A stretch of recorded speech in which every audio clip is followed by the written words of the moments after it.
大家好吗? It's great to be here. My parents are also in the audience. 我爸爸妈妈来，他们在哪里? They're up there.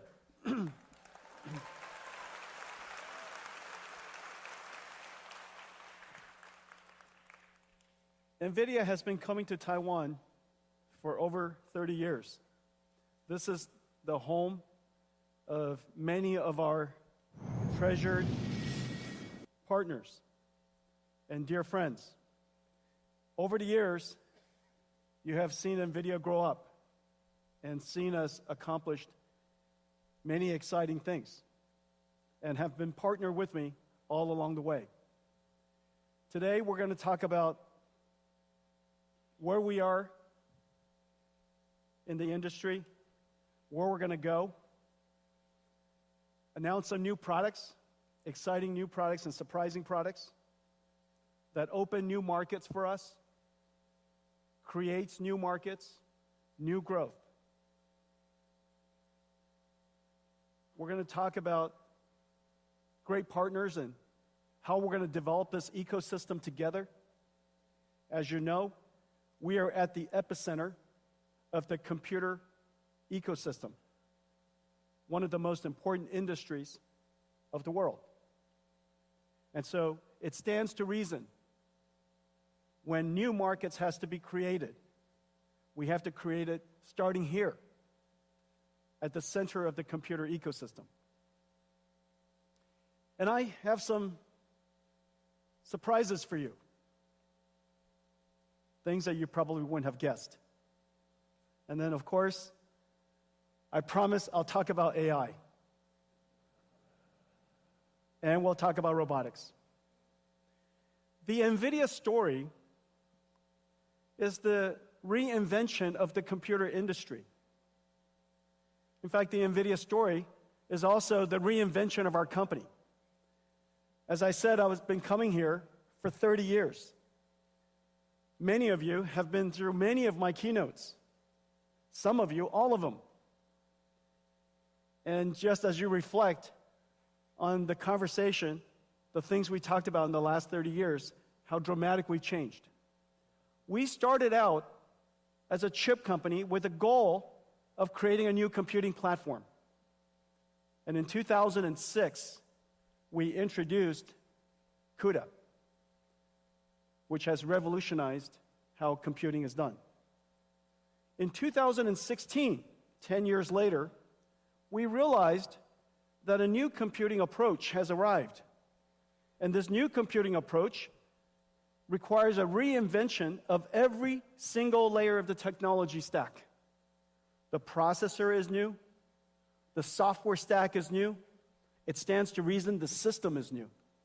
And so we invented a new system that on the day I announced it at GTC 2006, no one understood what I was talking about, and nobody gave me a PO. That system was called DGX-1. DGX-1, I donated the first one to a nonprofit company called OpenAI. And it started the AI revolution.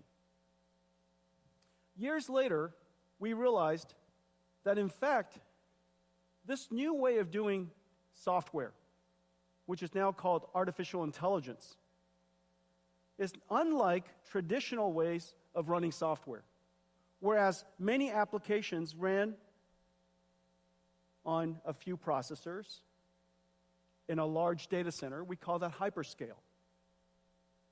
This new type of application requires many processors working together, serving queries for millions of people. And that data center would be architected fundamentally different. We realized there were two types of networks. One for north-south, because you still have to control the storage, you still have to have a control plane, you still have to connect to the outside. But the most important network was going to be east-west. The computers talking to each other to try to solve a problem.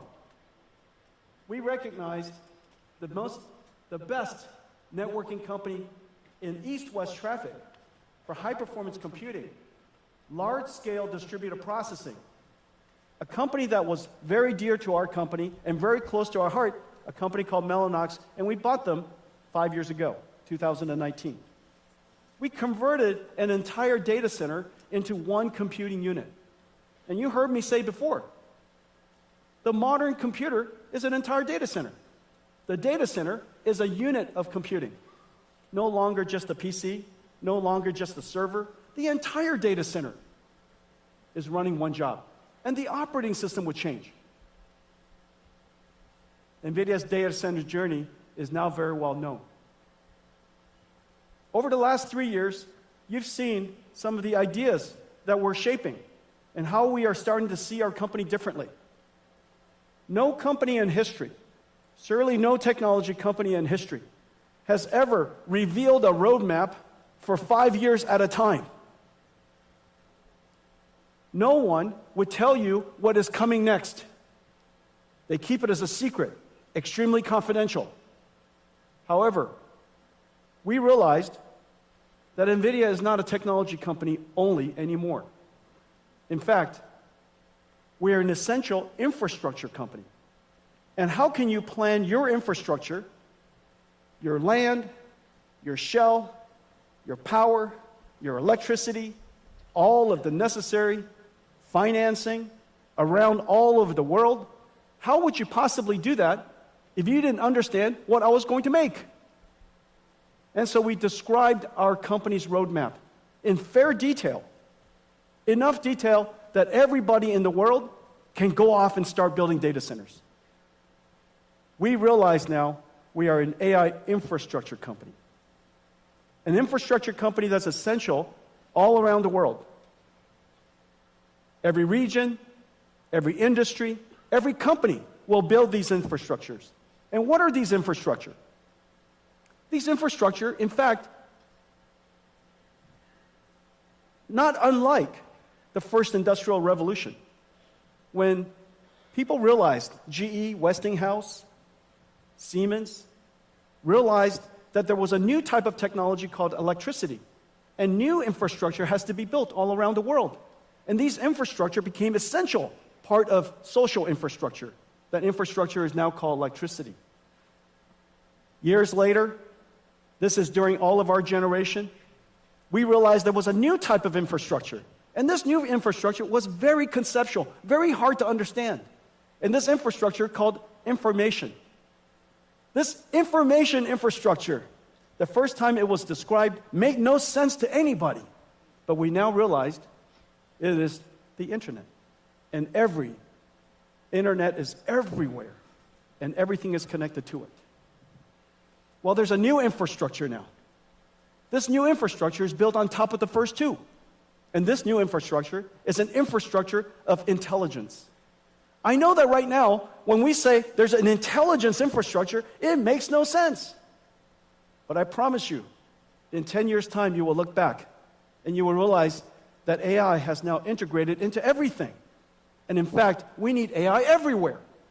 And every region, every industry, every country, every company, all needs AI.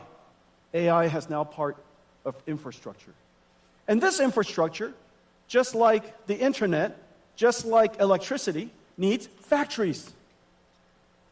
And these factories are essentially what we build today. They're not data centers of the past, a $1 trillion industry providing information and storage, supporting all of our ERP systems and our employees. That's a data center of the past. This is similar in the sense that it came from the same industry. It came from all of us, but it's going to emerge as something completely different, completely separated from the world's data center. And these AI data centers, if you will, are improperly described. They are, in fact, AI factories. You apply energy to it, and it produces something incredibly valuable. And these things are called tokens. To the point where companies are starting to talk about how many tokens they produced last quarter and how many tokens they produced last month. Very soon, we'll be talking about how many tokens we produce every hour, just as every single factory does. And so the world has fundamentally changed. We went from a company, on the day that we started our company, I was trying to figure out how big our opportunity was in 1993. And I came to the conclusion, NVIDIA's business opportunity was enormous. $300 million. We're going to be rich. $300 million chip industry to a data center opportunity that represents about $1 trillion to now an AI factory, an AI infrastructure industry that will be measured in trillions of dollars. And this is the exciting future that we're undertaking. Now, at its core, everything we do is founded on several important technologies. Of course, I talk about accelerated computing a great deal. I talk about AI a great deal. What makes NVIDIA really special is the fusion of these capabilities. And very especially, the algorithms, the libraries, what we call the COMPUTEX libraries. We're talking about libraries all the time. And in fact, we're the only technology company in the world that talks about libraries nonstop. And the reason for that is because libraries is at the core of everything that we do. Libraries is what started it all. And I'm going to show you a few new ones today. But before I do that, let me show you a preview of what I'm going to tell you today. Everything you're about to see is simulation, science, and artificial intelligence. Nothing you see here is art. It's all simulation. It just happens to be beautiful. Let's take a look.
This is real-time computer graphics I'm standing in front of.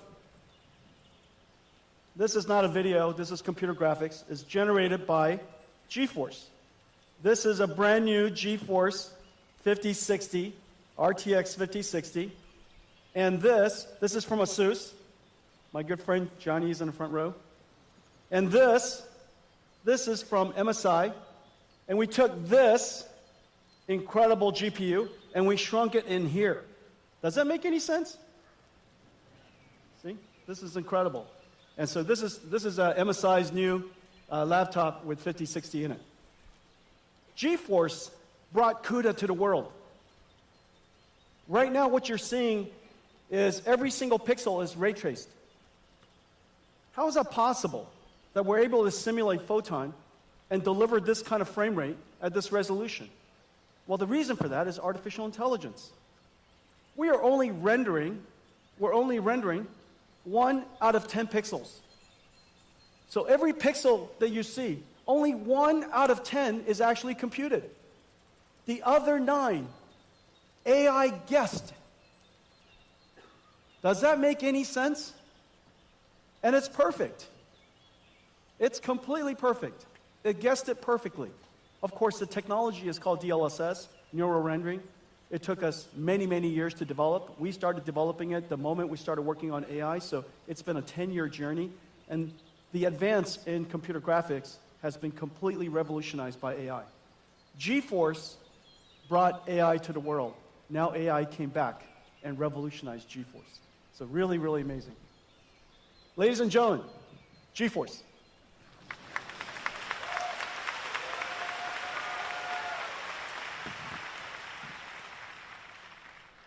You know, when you're CEO, you have many children. And GeForce brought us here. And now, all of our keynotes is 90% not GeForce. But it's not because we don't love GeForce.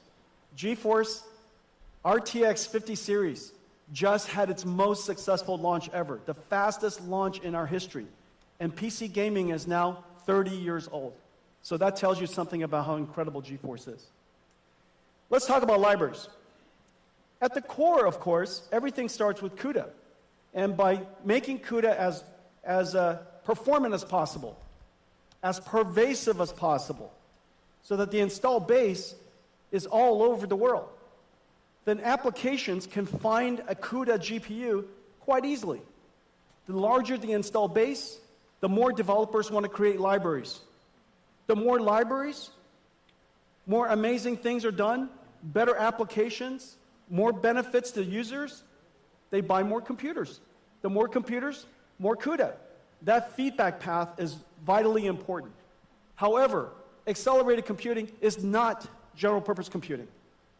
General purpose computing, write software, everybody writes it in, Python or C or C++, and you compile it. The methodology for general purpose computing is consistent throughout.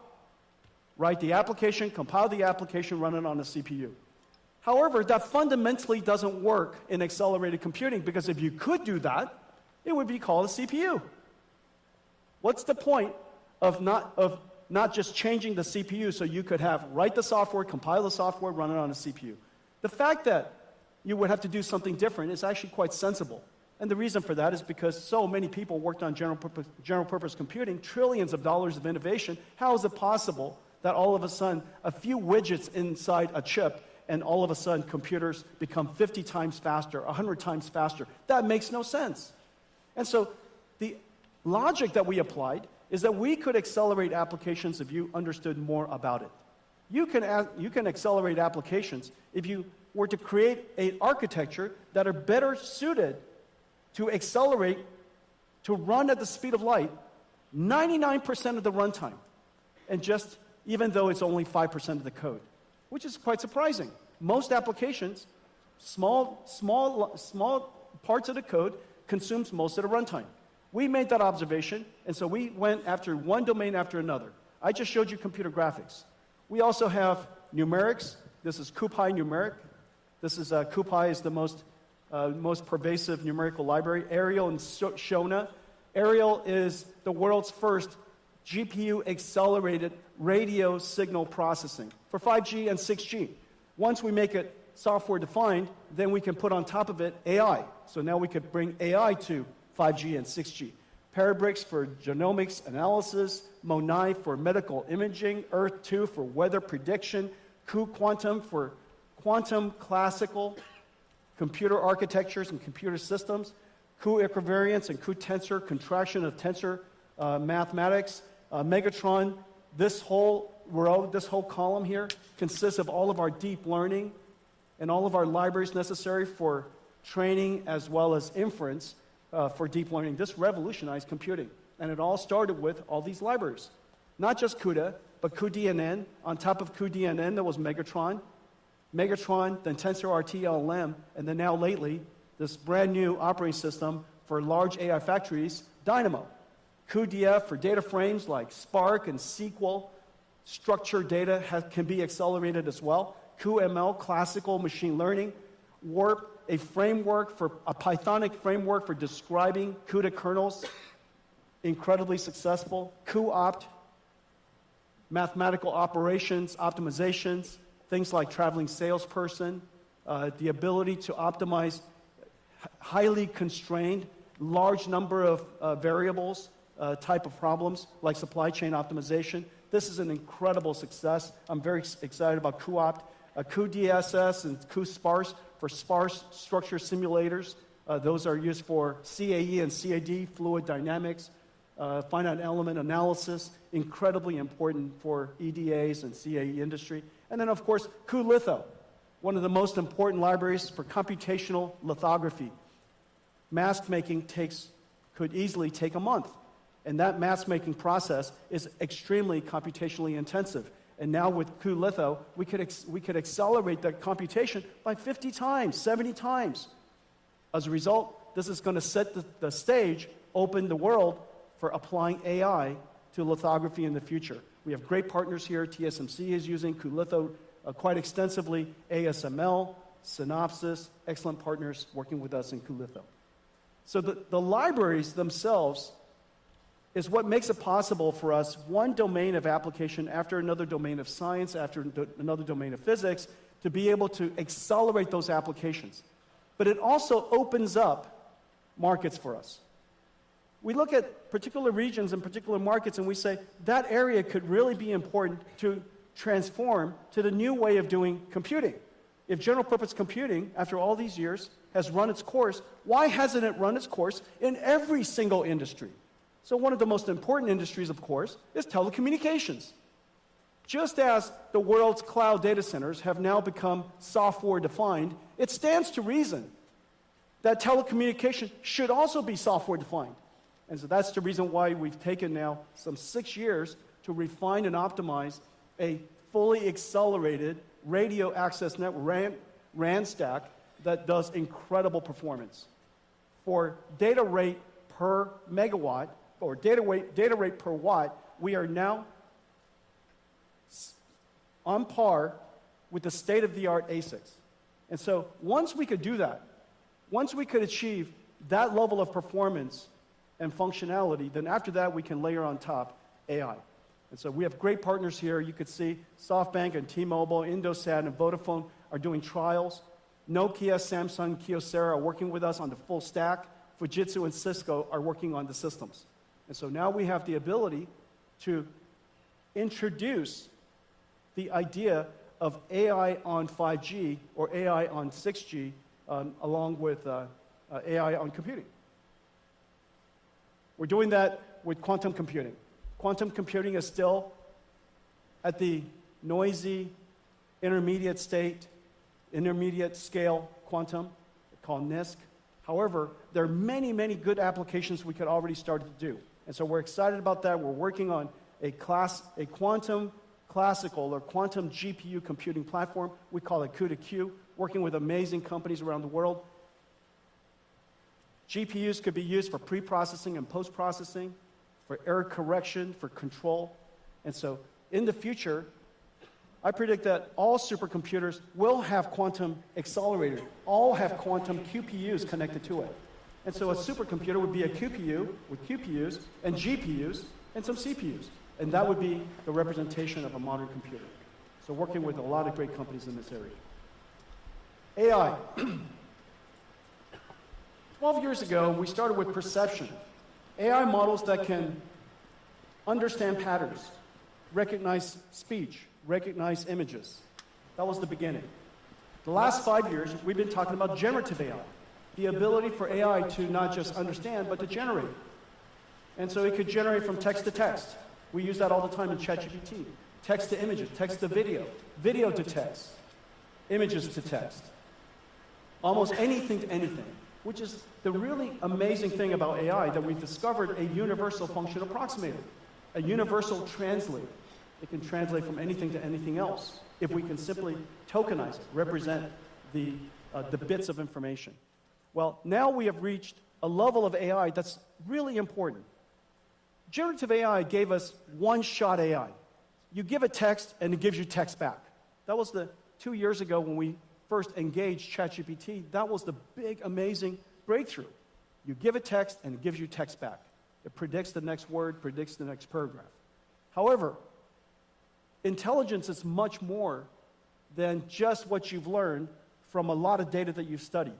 Intelligence includes the ability to reason, to be able to solve problems that you've not seen before, to break it down step by step, to maybe apply some rules and theorems to solve a problem you've never seen, to be able to simulate multiple options and weigh its benefits.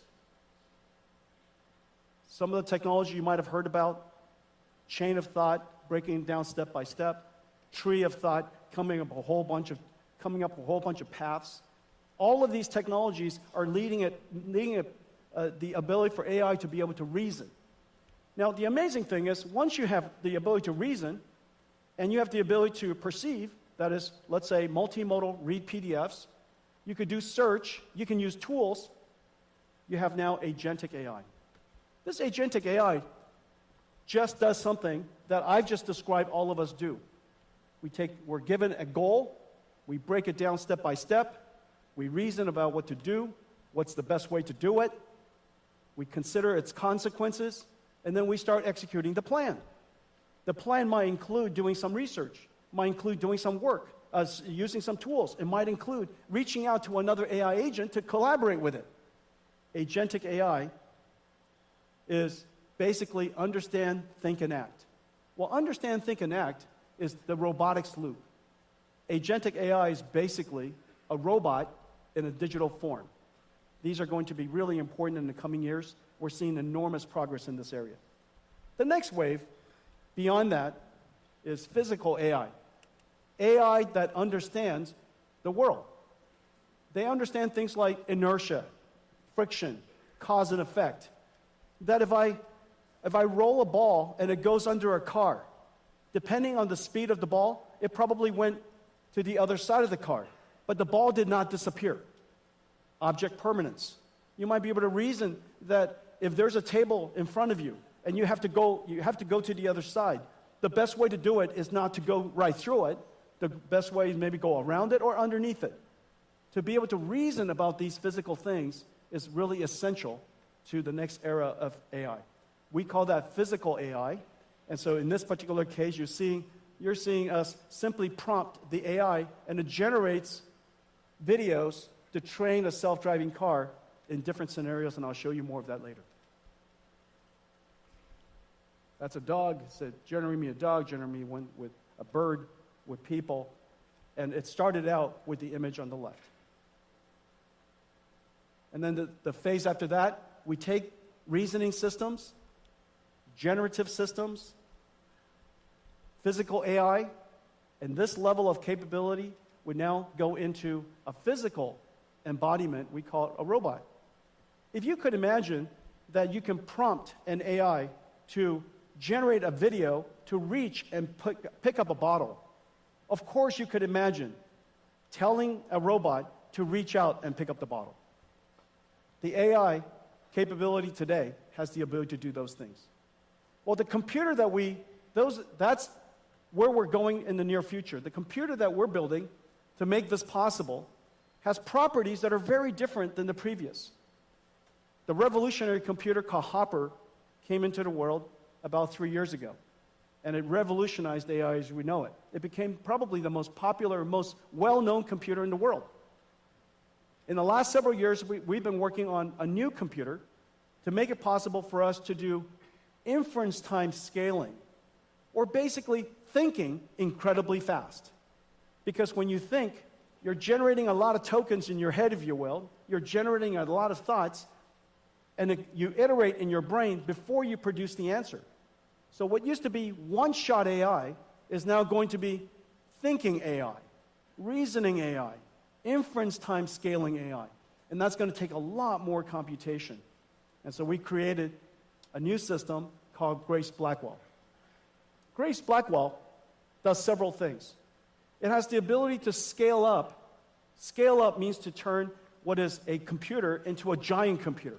Scale out is to take a computer and connect many of them together and let the work be done in many different computers.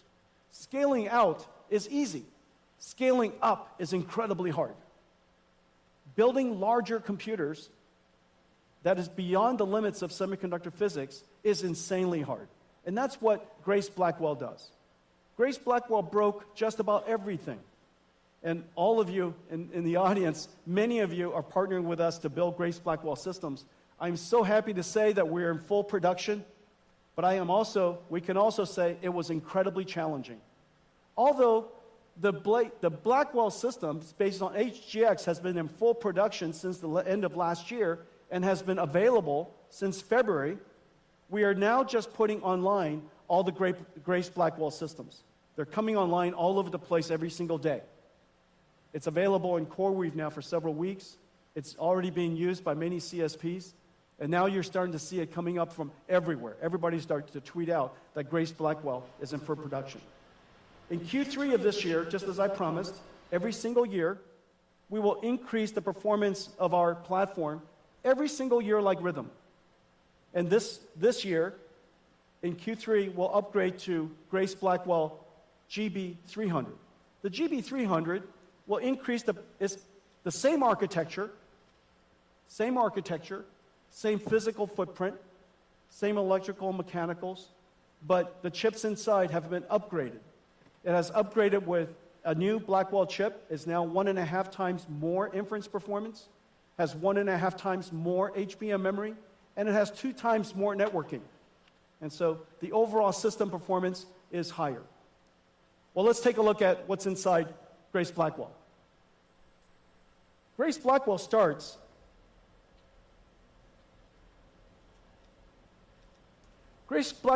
with this compute node.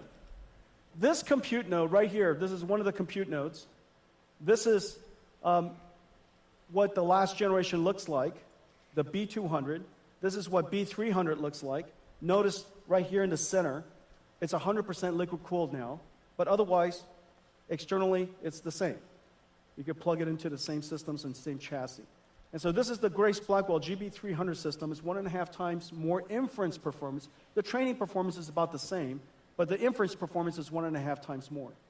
Now this particular system here is 40 petaflops, which is approximately the performance of the Sierra supercomputer in 2018. The Sierra supercomputer has 18,000 GPUs, Volta GPUs. This one node here replaces that entire supercomputer. 4,000 times increase in performance in 6 years. That is extreme Moore's law. Remember, I've said before that AI, Nvidia has been scaling computing by about 1 million times every 10 years. And we're still on that track. But the way to do that is not just to make the chips faster. There's only a limit to how fast you can make chips and how big you can make chips. In the case of Blackwell, we even connected 2 chips together to make it possible. TSMC worked with us to invent a new CoWoS process called CoWoS-L that made it possible for us to create these giant chips. But still, we want chips way bigger than that. And so we had to create what is called NVLink. This is the world's fastest switch. This NVLink here, right here, is 7.2 terabytes per second. 9 of these go into that rack. And those 9 switches are connected by this miracle. This is quite heavy. That's because I'm quite strong. I made it look so light, but this is 70 pounds. And so this is the NVLink spine. 2 miles of cables, 5,000 cables structured, all coaxed, impedance matched, and it connects all 72 GPUs to all of the other 72 GPUs across this network called NVLink switch. 130 terabytes per second of bandwidth across the NVLink spine. So just put in perspective, the peak traffic of the entire internet, is 900 terabits per second. Divide that by 8. This moves more traffic than the entire internet. One NVLink spine across this 9 of these NVLink switches, so that every single GPU can talk to every other GPU at exactly the same time. This is the miracle of GB200. And because there's a limit to how far you can drive SerDes, this is as far as any SerDes has ever driven. From chip, this goes chip to the switch, out to the spine, to any other switch, any other chip, all electrical. And so that limit caused us to put everything in one rack, and that one rack is 120 kilowatts, which is the reason why everything has to be liquid cooled. We now have the ability to disaggregate the GPUs out of one motherboard, essentially, across an entire rack. And so that entire rack is one motherboard. That's the miracle. Completely disaggregated, and now the GPU performance is incredible, the amount of memory is incredible, the networking bandwidth is incredible, and now we can really scale these out. Once we scale it up, then we can scale it out into large systems. And notice almost everything NVIDIA builds are gigantic. And the reason for that is because we're not building data centers and servers, we're building AI factories. This is CoreWeave. This is Oracle Cloud. The power density of each rack is so great, they have to put them further apart so that the power density could be distributed. But really, in the end, we're not building data centers, we're building AI factories. And this is the XAI, Colossus factory. This is Stargate. 4 million square feet. 4 million square feet, 1 gigawatt. And so just think about this factory here. This 1 gigawatt factory is probably going to be about, 60 to 80 billion dollars. Out of that 60 to 80 billion dollars, the electronics, the computing part of it, these systems are 40, 50 billion dollars of it. And so these are gigantic factory investments. The reason why people build factories is because you know the answer. The more you buy,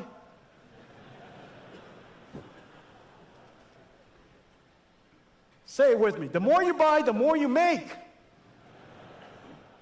That's what factories do. Okay.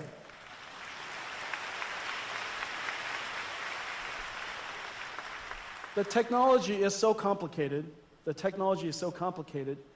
And in fact, just looking at it here, you still cannot get the deep appreciation of the amazing work that's being done in all of our partners and all of the companies here in the audience in Taiwan. And so we made you a movie. I made you a movie. Take a look. Blackwell is an engineering marvel. It begins as a blank silicon wafer at TSMC. Hundreds of chip processing and ultraviolet lithography steps build up each of the 200 billion transistors, layer by layer on a 12-inch wafer. The wafer is scribed into individual Blackwell die, tested and sorted, separating the good dies to move forward. The chip-on-wafer on substrate process, done at TSMC, SPIL, and Amkor, attaches 32 Blackwell dies and 128 HBM stacks on a custom silicon interposer wafer. Metal interconnect traces are etched directly into it, connecting Blackwell GPUs and HBM stacks into each system and package unit, locking everything into place. Then the assembly is baked, molded, and cured. creating the Blackwell B200 superchip.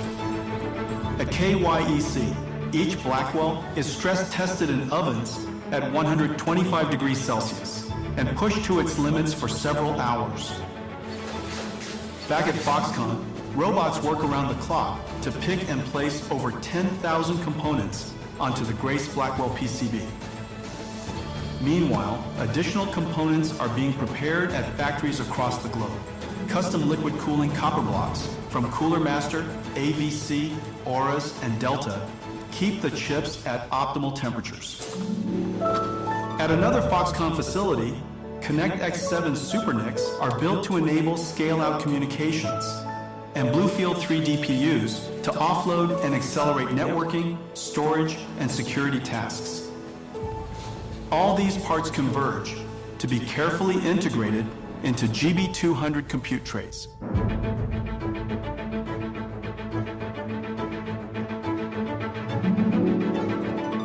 NVLink is the breakthrough high-speed link that Nvidia invented to connect multiple GPUs and scale up into a massive virtual GPU.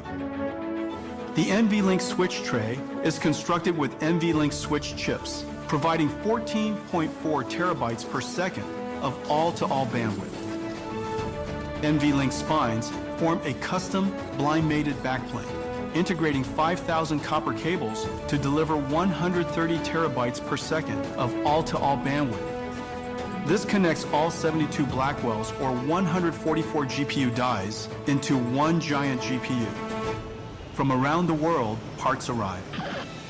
From Foxconn, Wistron, Quanta, Dell, Asus, Gigabyte, HPE, Supermicro, and other partners to be assembled by skilled technicians into a rack-scale AI supercomputer. In total, 1.2 million components, 2 miles of copper cable, 130 trillion transistors, weighing 1,800 kilograms. From the first transistor etched into a wafer to the last bolt fastening the Blackwell rack, every step carries the weight of our partners' dedication, precision, and craft. Blackwell is more than a technological wonder. It's a testament to the marvel of the Taiwan technology ecosystem.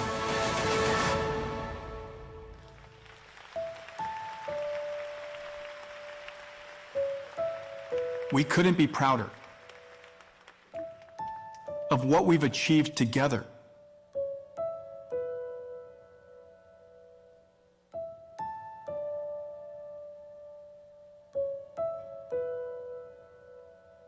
Thank you, Taiwan.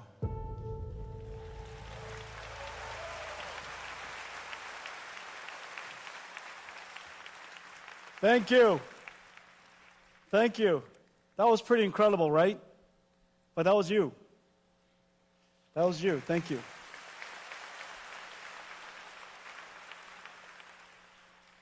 Well, Taiwan doesn't just build supercomputers for the world.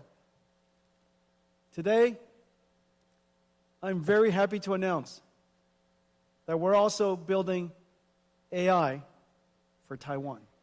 And so today we're announcing that Foxconn, Taiwan, the Taiwanese government, Nvidia, TSMC, we're going to build the first giant AI supercomputer here for the AI infrastructure and the AI ecosystem of Taiwan. Thank you.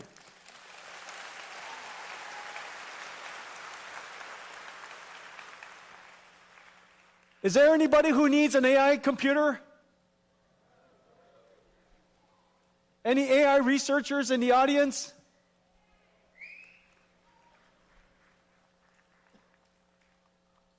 Every single student, every researcher, every scientist, every startup, every large established company, TSMC themselves does enormous amounts of AI and scientific research already. And so Foxconn does an enormous amount of work in robotics. I know that there are many other companies in the audience, I'm going to mention you in just a second, that are doing robotics research and AI research. And so having a world-class AI infrastructure here in Taiwan is really important. All of that is so that we could build a very large chip. And NVLink and Blackwell, this generation, made it possible for us to create these incredible systems. Here's one from Pegatron and QCT and Wistron and WeWin. This is from Foxconn and Gigabyte and ASUS. And you could see the front and the back of it. And its entire goal is to take these Blackwell chips that are, you could see how big they are, and turn it into one massive chip. Now, the ability to do that, of course, was made possible by NVLink. But it understates the complexity of the system architecture, the rich software ecosystem that connects it all together, the entire ecosystem of 150 companies that came together to build this. This architecture and the entire ecosystem in technology, in software, in industry has been the work of 3 years. This is a massive industrial investment. And now, we would like to make it possible for anybody who wants to build data centers. It could be a whole bunch of NVIDIA GB200s or 300s and accelerated computing systems from NVIDIA. It could be somebody else. And so today, we're announcing something very special. We're announcing NVIDIA NVLink Fusion. NVLink Fusion is so that you can build semi-custom AI infrastructure. Not just semi-custom chips, because those are the good old days. You want to build AI infrastructure. And everybody's AI infrastructure could be a little different. Some of you could have a lot more CPUs, and some of it could have a lot more NVIDIA GPUs, and some of it could be somebody's semi-custom ASICs. And those systems are so insanely hard to build. And they're all missing this one incredible ingredient. This incredible ingredient called NVLink. NVLink so that you could scale up these semi-custom systems and build really powerful computers. And so today we're announcing the NVLink Fusion. NVLink Fusion kind of works like this. This is the NVIDIA platform, 100% NVIDIA. You got NVIDIA CPU, NVIDIA GPU, the NVLink switches, the networking from NVIDIA called Spectrum-X or InfiniBand, NICs, network interconnects, switches, and all of the entire system, the entire infrastructure built end-to-end. Now, of course, you can mix and match it if you like, and we now today make it possible for you to mix and match it even at the compute level. This would be what you would do using your custom ASIC. And we have great partners I'll announce in a second who are working with us to integrate your special TPU or your special ASIC, your special accelerator. And it doesn't have to be just a transformer accelerator. It could be an accelerator of any kind that you would like to integrate into a large scale-up system. We create an NVLink chiplet. It's basically a switch that abuts right up to your chip. There's IP that will be available to integrate into your semi-custom ASIC. And then once you do that, it fits right into the compute boards that I mentioned, and it fits into this ecosystem of an AI supercomputer that I've shown you. Now, maybe what you would like is you would like to use your own CPU.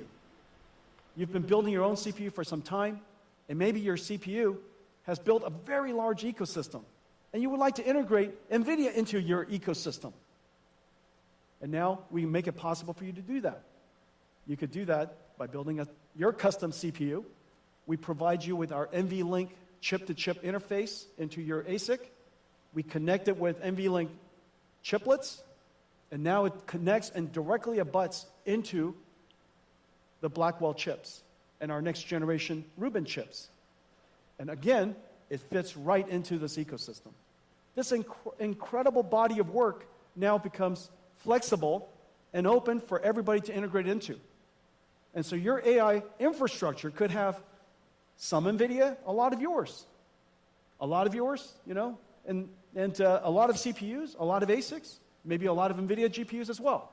And so in any case, you have the benefit of using the NVLink infrastructure and the NVLink ecosystem, and it's connected perfectly to Spectrum X. And all of that, you know, is industrial strength and has the benefit of an enormous ecosystem of industrial partners who have already made it possible. So this is the NVLink Fusion. Whether you buy completely from us, that's fantastic. Nothing gives me more joy than when you buy everything from Nvidia. I just want you guys to know that. But it gives me tremendous joy if you just buy something from Nvidia.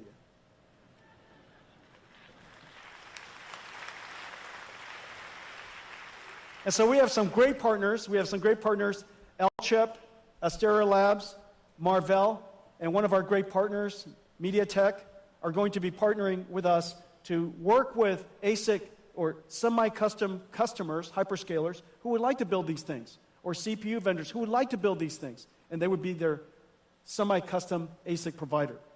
We also have Fujitsu and Qualcomm who are building their CPUs with NVLink to integrate into our ecosystem. And Cadence and Synopsys, we've worked with them to transfer our IP to them so that they can work with all of you and make that IP available to all of your chips. So this ecosystem is incredible. But this just highlights the NVLink Fusion ecosystem. Once you work with them, you instantly get integrated into the entire larger NVIDIA ecosystem that makes it possible for you to scale up into these AI supercomputers. Now let me talk to you about some new product categories. As you know, I've shown you a couple of different computers. However, in order to serve the vast majority of the world, there are still some computers that are missing. And so I'm going to talk about them. But before I do that, I want to give you an update that, in fact, this new computer we call DGX Spark is in full production. DGX Spark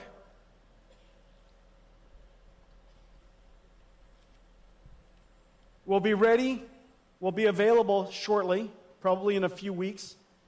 We have tremendous partners working with us: Dell, HPI, ASUS, MSI, Gigabyte, Lenovo. Incredible partners working with us. And this is the DGX Spark. This is actually a production unit. This is our version. This is our version. However, our partners are building a whole bunch of different versions. This is designed for AI native developers. If you're a developer, you're a student, you're a researcher, and you don't want to keep opening up the cloud and getting it prepared, and then when you're done scrubbing it, okay?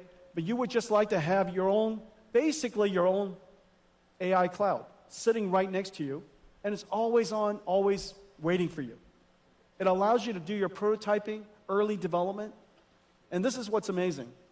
This is DGX Spark. It's 1 petaflops and 128 gigabytes. In 2016, when I delivered DGX1, this is just the bezel. I can't lift the whole computer. It's 300 pounds. This is DGX1. This is 1 petaflops and 128 gigabytes. Of course, this is 128 gigabytes of HBM memory, and this is 128 gigabytes of LPDDR5X. The performance is, in fact, quite similar. But what's most important is that the work that you could work on this is the same work you could do here. It's an incredible achievement over just the course of about 10 years. Okay, so this is DGX Spark for anybody who would like to have their own AI supercomputer. And it's, I'll let all of our partners price it for themselves, but one thing for sure, everybody can have one for Christmas.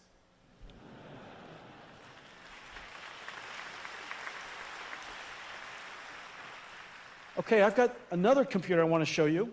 If that's not enough, and you would still like to have your own personal, thank you, Janine. This is Janine Paul, ladies and gentlemen.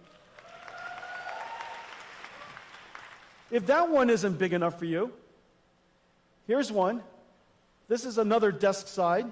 This is also going to be available from Dell and HPI, ASUS, Gigabyte, MSI, Lenovo. It'll be available from Box, from Lambda, amazing workstation companies. And this is going to be your own personal DGX supercomputer. This computer is the most performance you can possibly get out of a wall socket. You could put this in your kitchen, but just barely. If you put this in your kitchen and then somebody runs the microwave, I think that's the limit. And so this is the limit. This is the limit of what you can get out of a wall outlet. And this is a DGX station. The programming model of this and the giant systems that I showed you are the same. That's the amazing thing. One architecture, and this has the ability, enough capacity and performance to run a 1 trillion parameter AI model.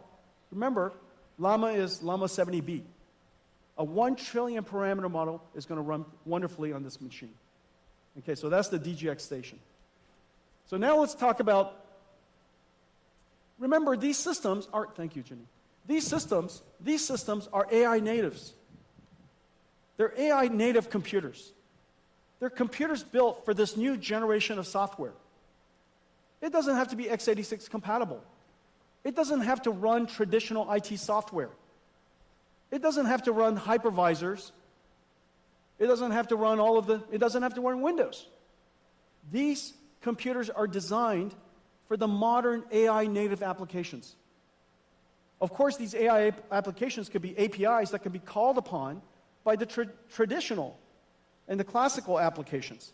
But in order for us to bring AI into a new world, and this new world is enterprise IT, we have to go back to our roots, and we have to reinvent computing and bring AI into traditional enterprise computing.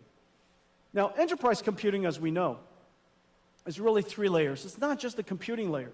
It's compute, storage, and networking. It's always compute, storage, and networking. And just as AI has changed everything, it stands to reason that AI must have changed compute, storage, and networking for enterprise IT as well.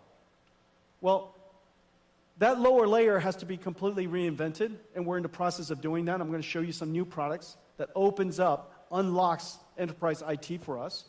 It has to work with the traditional IT industry, and it has to add a new capability. And the new capability for enterprise is agentic AI. Basically, digital marketing campaign manager, a digital researcher, a digital software engineer, digital customer service, digital chip designer, digital supply chain manager, digital versions, AI versions of all of the work that we used to do. And as I mentioned earlier, agentic AI has the ability to reason, use tools, work with other AIs. So in a lot of ways, these are digital workers. They're digital employees. The world has a shortage of labor. We have a shortage of workers. By 2030, by about 30 to 50 million shortage. It's actually limiting the world's ability to grow. And so now we have these digital agents that can work with us. 100% of Nvidia software engineers now have digital agents working with them so that they can help them, assist them in developing better code and more productively. And so in the future, you're going to have this layer, that's our vision. You're going to have a layer of agentic AIs, AI agents. And so what's going to happen to the world? What's going to happen to enterprise? Whereas we have HR for human workers, we're going to have IT becoming the HR of digital workers. And so we have to create the necessary tools for today's IT industry, today's IT workers, to be able to manage, improve, evaluate a whole family of AI agents that are working inside their company. And so that's the vision of what we want to build. But first, we have to reinvent computing. Remember what I said. Enterprise IT works on x86. It runs traditional software, such as hypervisors from VMware or IBM Red Hat or Nutanix. It runs a whole bunch of classical applications. And we need to have computers that do the same thing, while it adds this new capability while it has this new capability called Agent AI. And so let's take a look at that.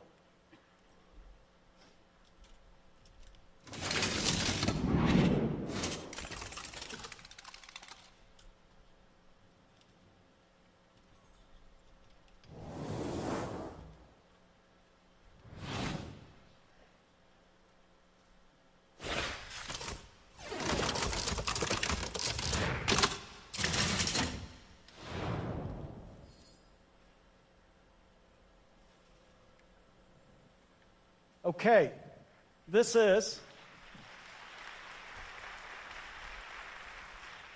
the brand new RTX Pro Enterprise and Omniverse server. This server can run everything. It has x86, of course. It can run all of the classical hypervisors. It runs Kubernetes in those hypervisors. So the way that your IT department wants to manage your network and how they want to manage your clusters and orchestrate workload works exactly the same way. It has the ability to even stream Citrix and what other virtual desktops to your PC. Everything that runs in the world today should run here. Omniverse runs on here perfectly. But in addition to that, this is the computer for enterprise AI agents. Those AI agents could be only text. Those AI agents could also be computer graphics. Little TJs, coming to you, little toy Jensens coming to see you, helping you do work. And so those AI agents could be either in text form, it could be in graphics form, it could be in video form. All of those workloads work on this system. No matter the modality, every single model that we know of in the world, every application that we know of, should run on this. In fact, even Crysis works on here. Okay, so anybody who's a GeForce gamer? There are no GeForce gamer in the room.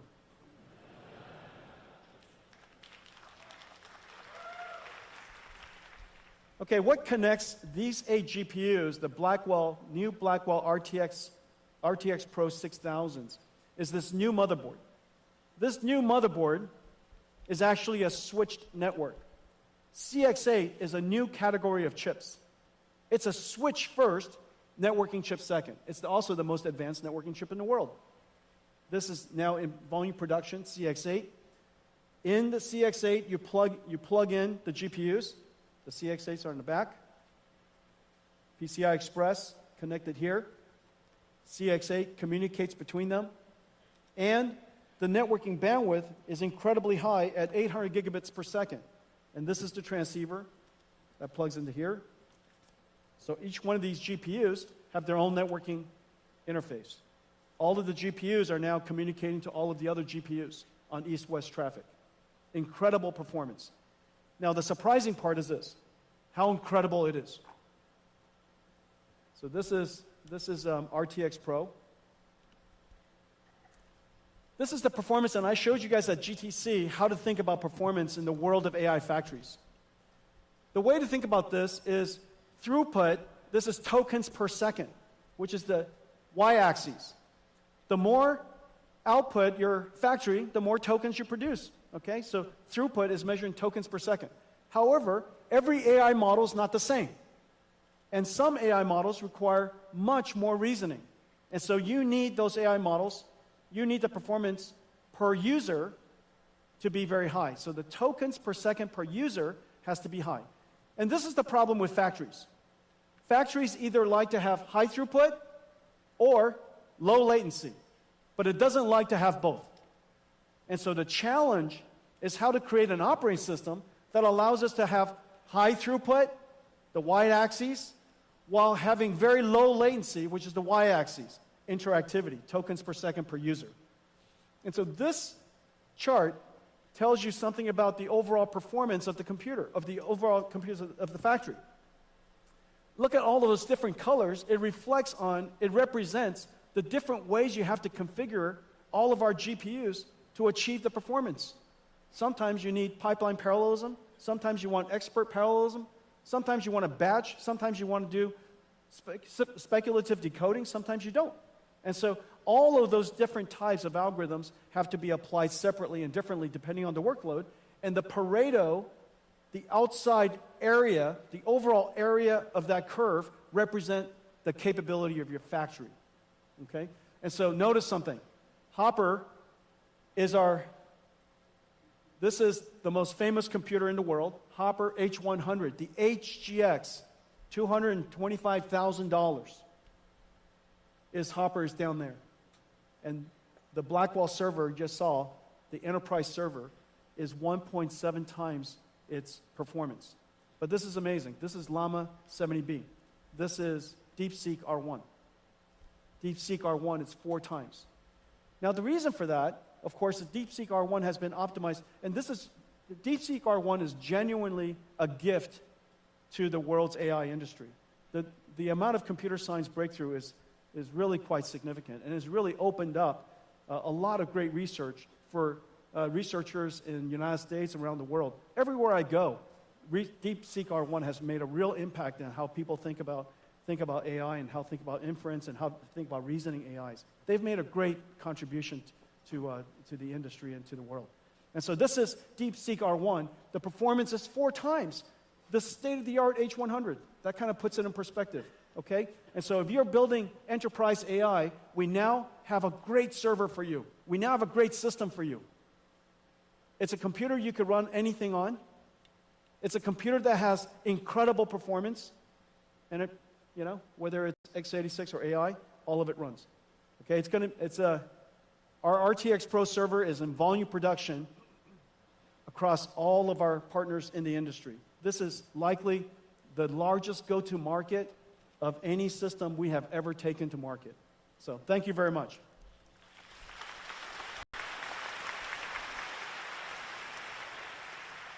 The compute platform is different.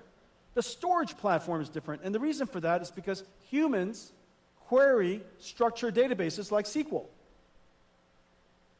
People query structured databases like SQL. But AI wants to query unstructured data. They want semantic, they want meaning.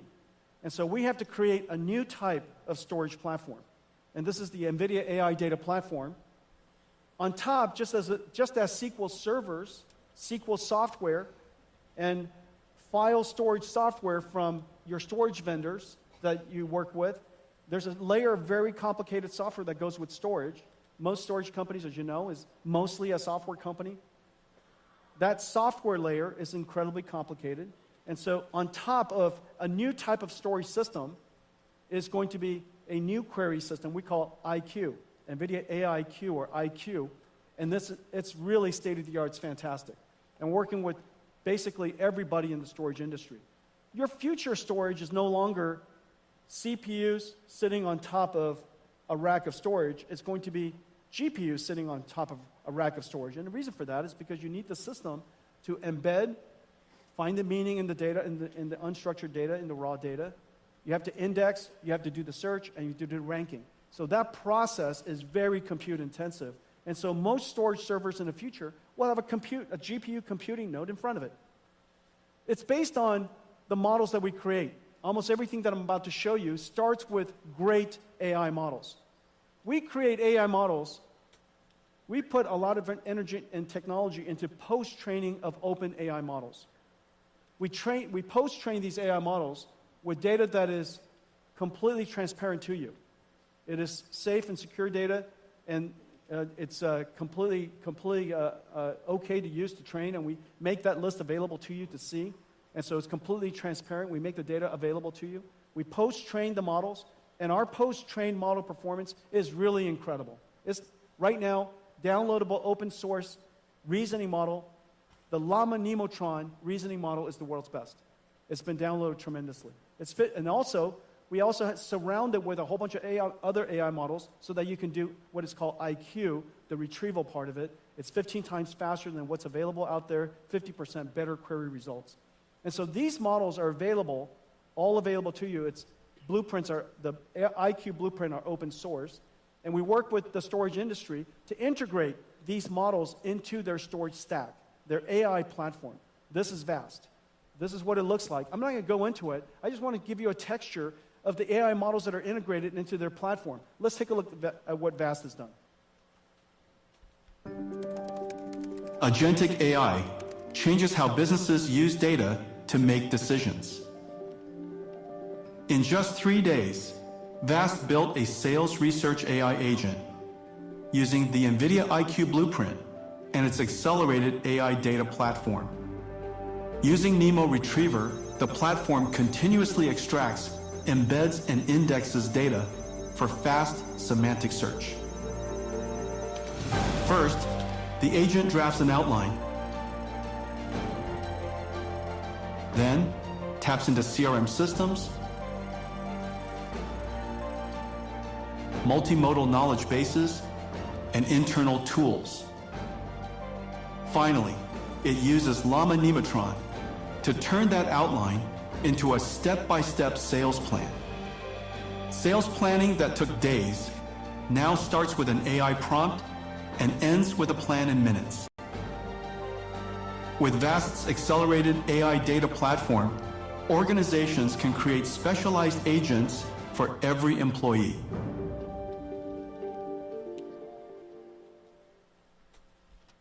Okay, so that's VAST. Dell has a great AI platform, one of the world's leading storage vendors. Hitachi has a great AI platform, AI data platform. IBM is building an AI data platform with NVIDIA NeMo. NetApp is building an AI platform. As you could see, all of these are open to you. And if you're building an AI platform with a semantic query AI in front of it, NVIDIA NeMo is the world's best. Okay, so that gives you now compute for enterprise and storage for enterprise. The next part is a new layer of software called AI Ops. Just as supply chain has their ops and HR has their ops, in the future, IT will have AI Ops. And they will curate data, they'll fine-tune the models, they'll evaluate the models, guardrail the models, secure the models, and we have a whole bunch of libraries of models necessary to integrate into the AI Ops ecosystem. We got great partners to help us do that, to take it to market for us. CrowdStrike is working with us. Data IQ is working with us. Data Robots is working with us. You can see these are all AI operations creating fine-tuning models and deploying models for agentic AI in enterprise. And you could see NVIDIA libraries of models integrated all over it. So Data Robots, here's Data Stacks. This is Elastic. I think I heard somewhere that they're downloaded 400 billion times. This is Nutanix. This is Red Hat. This is Trend Micro here in Taiwan. I think I saw Eva earlier. Okay, hi Eva. Okay, weights and biases. Okay, and so that's it. This is how we're going to bring the world and bring to the world's enterprise IT the ability to add AI to everything that you do. You're not going to rip out everything from IT, the enterprise IT organizations, because companies have to run. But we can add AI into it. And now we have systems that are enterprise ready with ecosystem partners, incredible ecosystem partners. I think I saw Jeff earlier. There's Jeff Clark, the great Jeff Clark. Been coming to Taiwan for as long as I have been coming to Taiwan. It's been a partner of all yours for a long time. So there's Jeff Clark. And so our ecosystem partners, Dell and others, are going to take this platform, these platforms, to the world's enterprise IT. Okay, let's talk about robots. So agent AIs, agentic AIs, AI agents, a lot of different ways to say it, agents are essentially digital robots. Reason for that is because a robot perceives, understands, and plans. And that's essentially what agents do. But we would like to build also physical robots. And these physical robots, first, it starts with the ability to learn to be a robot. The ability to learn to be a robot can't be done in the physical world productively. You have to create a virtual world where the robot can learn how to be a good robot. That virtual world has to obey the laws of physics. Most physics engines don't have the ability to, with fidelity, deal with rigid and soft body simulation. And so we partner with DeepMind, Google DeepMind, and Disney Research to build Newton, the world's most advanced physics engine. It's going to be open sourced in July. It's incredible what it can do. It's completely GPU accelerated. It's differentiable, so you could learn from experience. It is incredibly high fidelity. It's super real time. And so we could use that Newton engine, and it's integrated into Mujoko. It's integrated into NVIDIA's Isaac Sim. So irrespective of the simulation environment and framework you use. And so with that, we can bring these robots to life.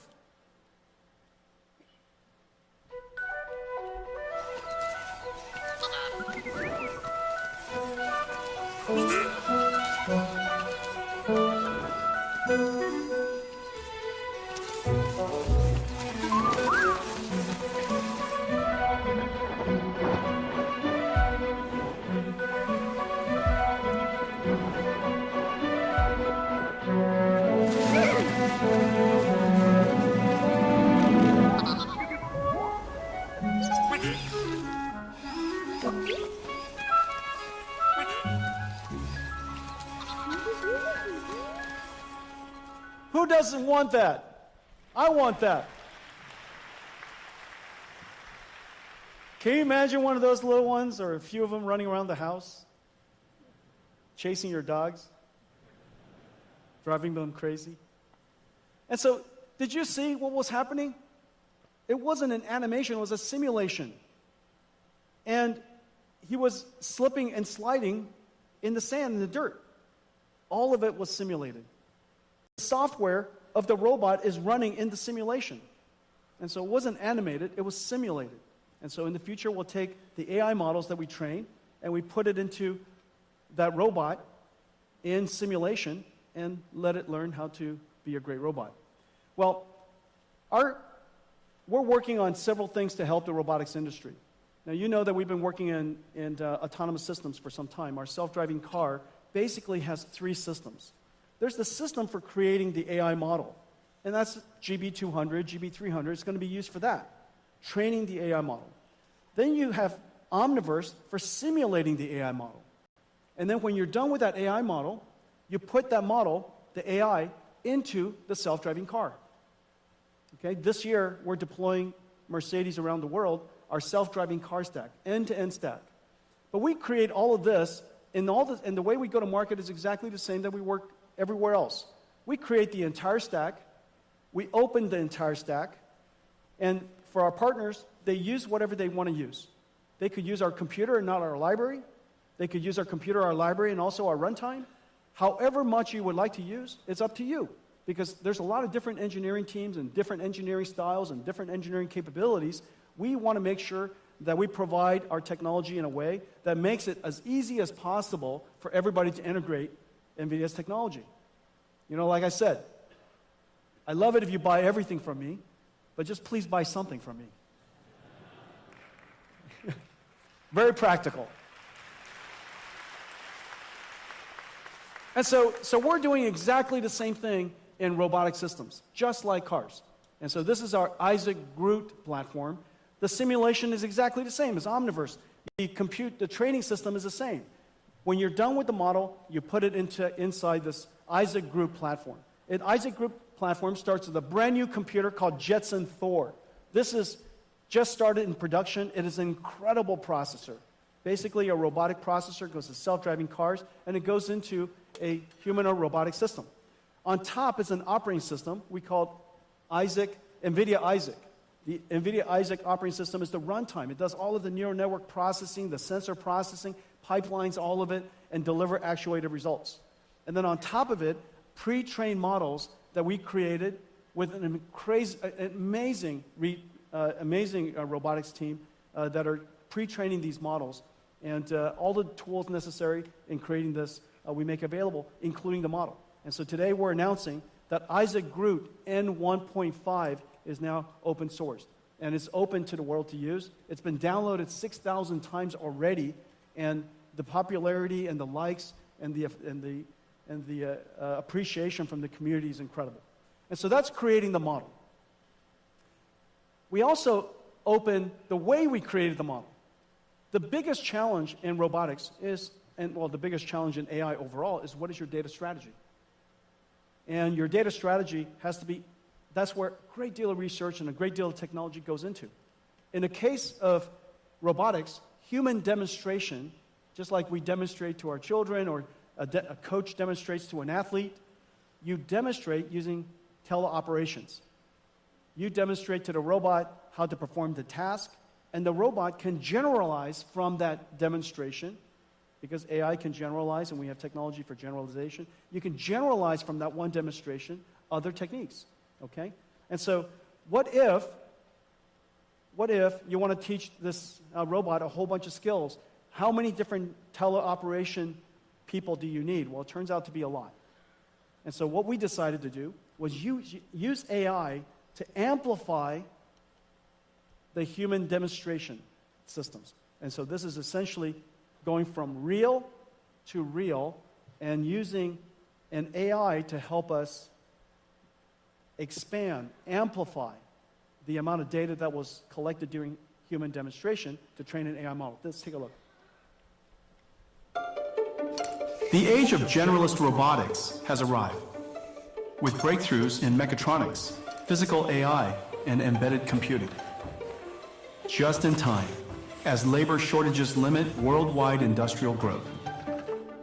A major challenge for robot makers is the lack of large-scale, real, and synthetic data to train models. Human demonstrations aren't scalable, limited by the number of hours in a day. Developers can use Nvidia Cosmos physical AI World Foundation models to amplify data. Groot Dreams is a blueprint built on Cosmos for large-scale synthetic trajectory data generation, a reel-to-reel data workflow. First, developers fine-tune Cosmos with human demonstrations recorded by teleoperation of a single task in a single environment. Then, they prompt the model with an image and new instructions to generate dreams, or future world states. Cosmos is a generative model, so developers can prompt using new action words without having to capture new teleop data. Once a large number are generated, Cosmos reasons and evaluates the quality of each dream, selecting the best for training. But these dreams are still just pixels. Robots learn from actions. The Groot Dreams blueprint generates 3D action trajectories from the 2D dream videos. This is then used to train the robot model. Groot Dreams lets robots learn a huge variety of new actions with minimal manual captures. So a small team of human demonstrators can now do the work of thousands. Groot Dreams brings developers another step closer to solving the robot data challenge.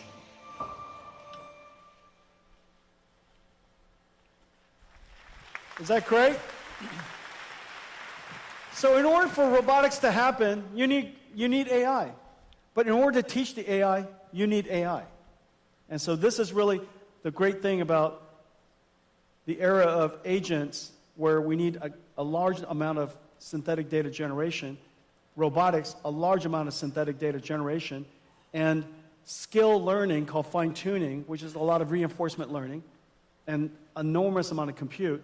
And so this is a whole era where the training of these AI, the development of these AI, as well as the running of the AI needs an enormous amount of compute. Well, as I mentioned earlier, the world has a severe shortage of labor. And the reason why humanoid robotics is so important is because it is the only form of robot that can be deployed almost anywhere brownfield. It doesn't have to be greenfield. It could fit into the world we created. It could do the tasks that we made for ourselves.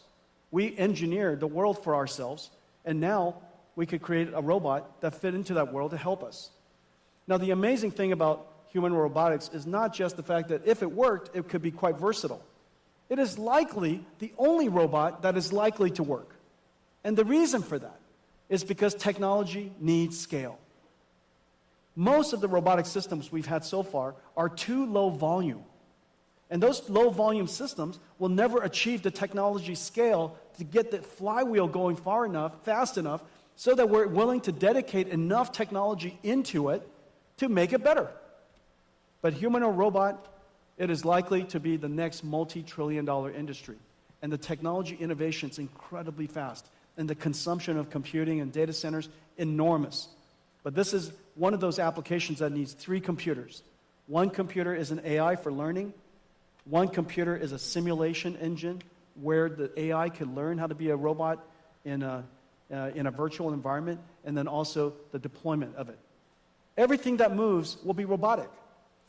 As we put these robots into the factories, remember, the factories are also robotic.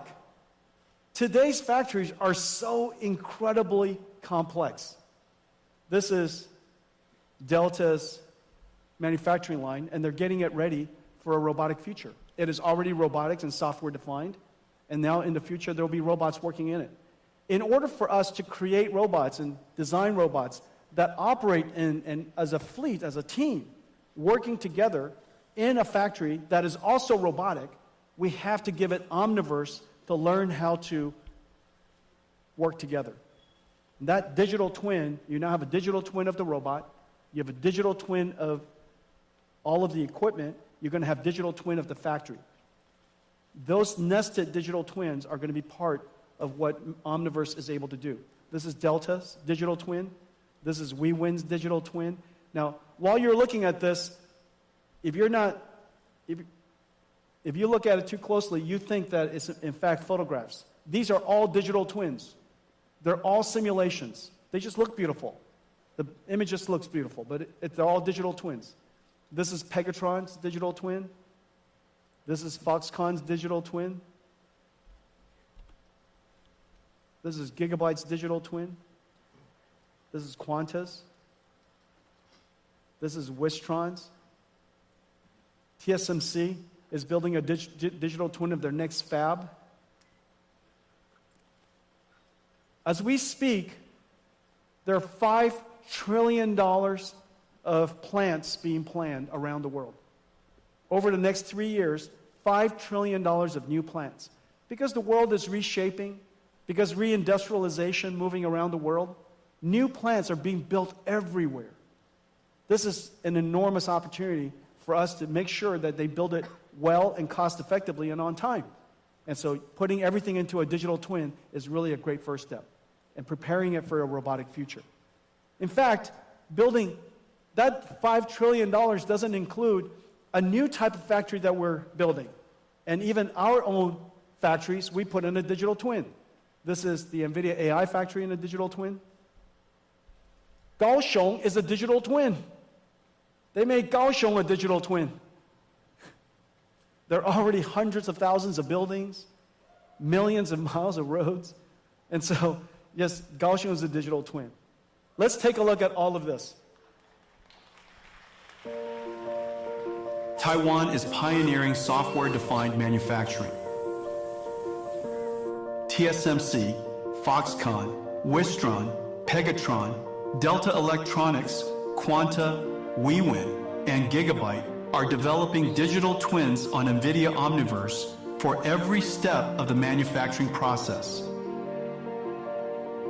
TSMC with MedAI generate 3D layouts of an entire fab from 2D CAD and develop AI tools on CUOP that can simulate and optimize intricate piping systems across multiple floors, saving months of time.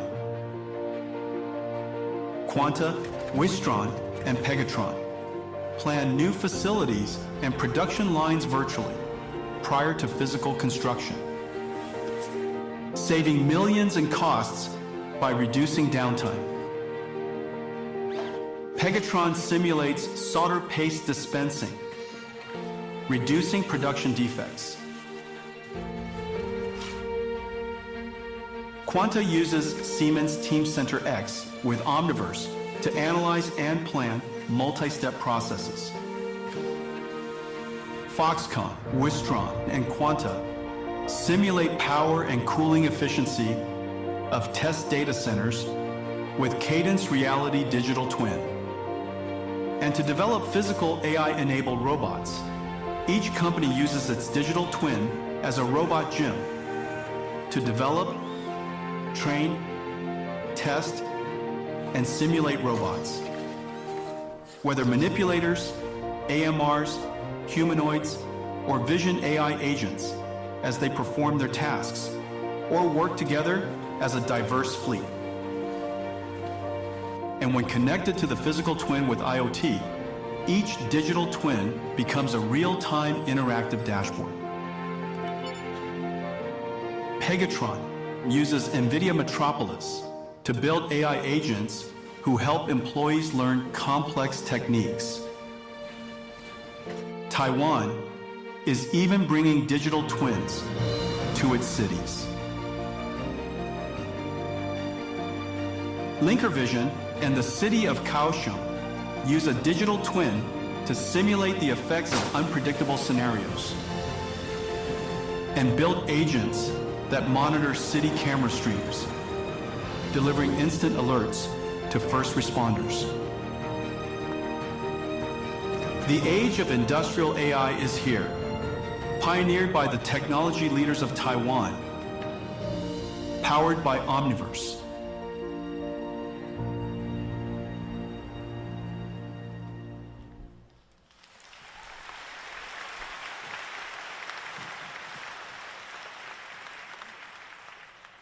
My entire keynote is your work. It's so excellent. Well, it stands to reason that Taiwan, at the center of the most advanced industry, the epicenter where AI and robotics is going to come from, it stands to reason that this is an extraordinary opportunity for Taiwan. This is also the largest electronics manufacturing region in the world. And so it stands to reason that AI and robotics will transform everything that we do. And so it's really quite extraordinary that for one of the first times in history that the work you do has revolutionized every industry, and now it's going to come back to revolutionize yours. At the beginning, I said that GeForce brought AI to the world, and then AI came back and transformed GeForce. You brought AI to the world. AI will now come back and transform everything that you do. It's been a great pleasure working with all of you. Thank you.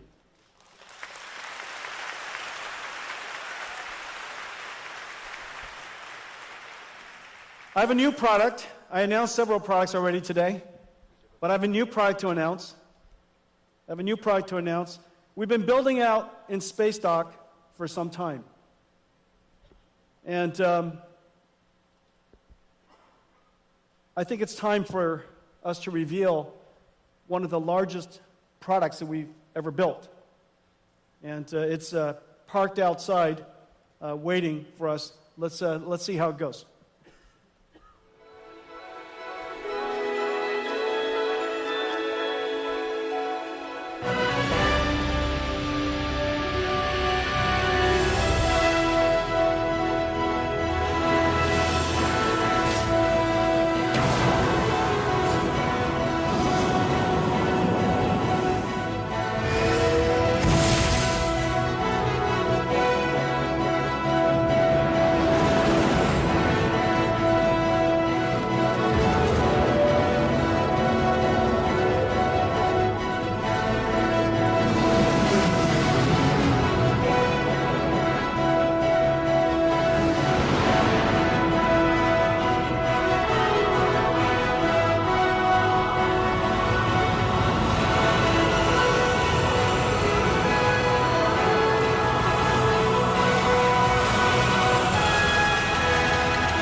Nvidia Constellation.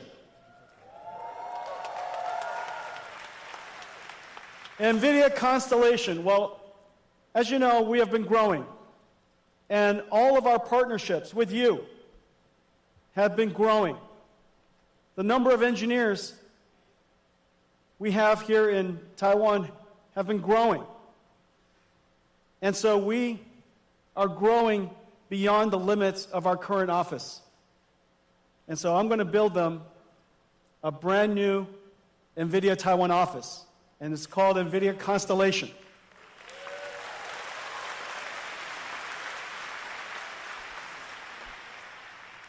We've also been selecting the sites.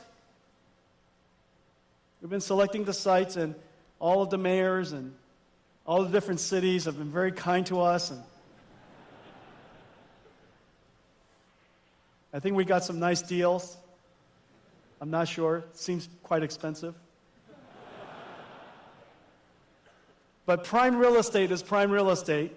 And so today, I'm very pleased to announce that NVIDIA Constellation will be at Beitou, Xiling.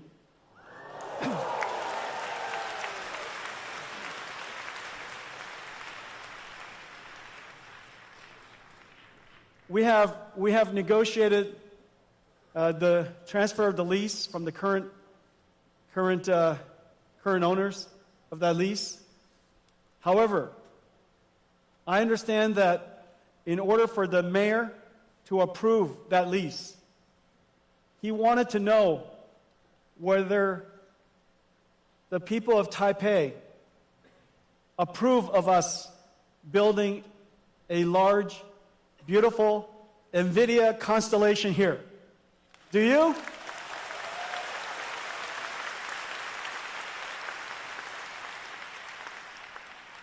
He also asked for you to call him. And so I'm sure you know his numbers. Everybody call him right away. Tell him that you think it's a great idea. So this is going to be NVIDIA Constellation. We're going to build it. We're going to start building as soon as we can. We need the office space.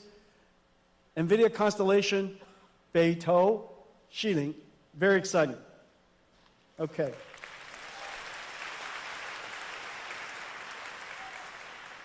Well, I want to thank all of you. I want to thank all of you for your partnership over the years.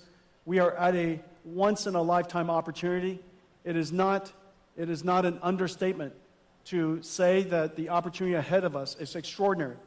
For the very first time in all of our time together, not only are we creating the next generation of IT, we've done that several times. From PC to internet to cloud to mobile cloud, we've done that several times. But this time, not only are we creating the next generation of IT, we are in fact creating a whole new industry. This whole new industry is going to expose us to giant opportunities ahead. I look forward to partnering with all of you on building AI factories, agents for enterprises, robots, all of you amazing partners building the ecosystem with us around one architecture.